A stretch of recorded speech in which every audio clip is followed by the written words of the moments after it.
మరలా జగన్మోహన్ రెడ్డి గారు ముఖ్యమంత్రి కాబోతా ఉన్నాడని చెప్పేసి స్పష్టంగా చెప్తున్న ఈ పరిస్థితులు మనం చూసాం. ఈ పరిస్థితుల్లో ఎన్నికల్లో కుట్రలు పన్నారు, కుతంత్రాలు చేశారు.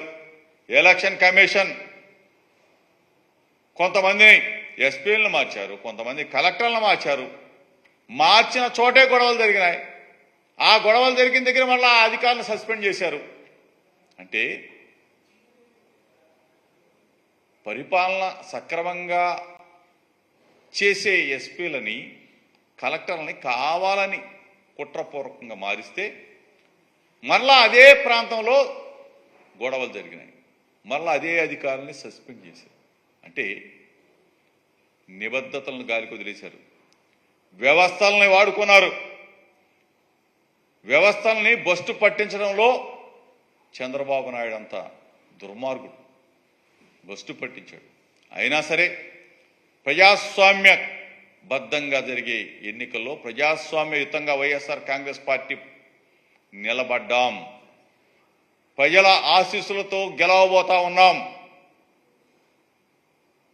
నమ్మకం మా మీద ఉంచారు. నమ్మకం మా లీడర్ మీద ఉంచారు. మా జగనన్న మీద ఉంచారు జనం.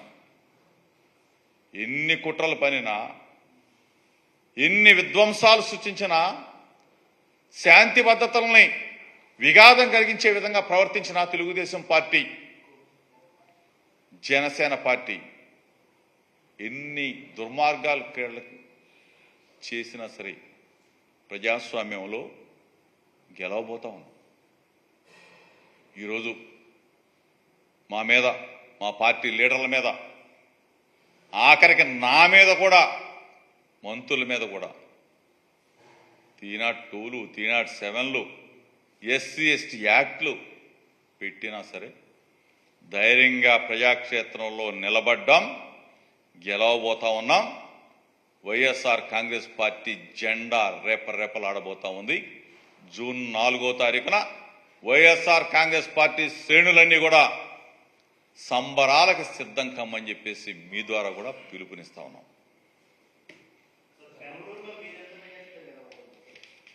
పెనమలూరులో బ్రహ్మాండమైన మెజార్టీతో గెలవబోతా ఉన్నాం. ఎందుకంటే ప్రజలు నమ్మారు, జగనన్నని దీవించారు, జగనన్నని మెచ్చుకో. ఎన్నిక ఎప్పుడు జరుగుద్దా? 5 సంవత్సరాలు జగన్మోహన్ రెడ్డి గారు మన కోసం సేవ చేశాడు, జగనన్న కోసం ఫ్యాన్ గుర్తు మీద ఓటు వేయాలని చెప్పేసి తహతహలాడారు. ఫ్యాన్ గుర్తు మీద ఓటు వేశారు.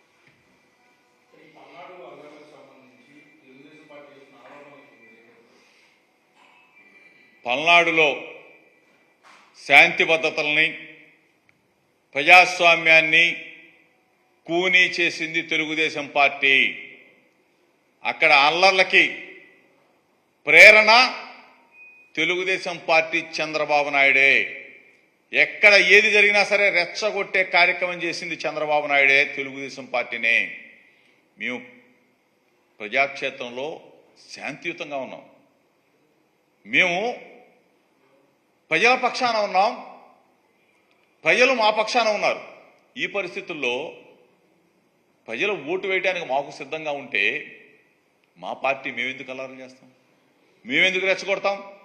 చంద్రబాబు నాయుడు అనే వ్యక్తి ఆరిపోయే దీపం లాగా ఉన్నాడు కాబట్టి, ఆరిపోతానికి సిద్ధంగా ఉన్నాడు కాబట్టి, తెలుగుదేశం పార్టీ అడ్రస్ గల్లంతు కాబోతోంది కాబట్టి ఈ రాష్ట్రంలో విధ్వంసాలు సృష్టించాడు, శాంతి భద్రతకు విఘాతం కలిగించాడు. వ్యవస్థలన్నిటిని కూడా అడ్డం పెట్టుకొని ఆ వ్యవస్థల్లో ఉన్న కొంతమంది వ్యక్తులని ప్రలోభాలకు గురి చేశాడు, ప్రలోభ పెట్టాడు. ఈ రోజున ఇటువంటి విధ్వంసాలకు జరగడానికి కారణం దిక్కుమాలిన ప్రతిపక్ష నాయకుడు చంద్రబాబు నాయుడే.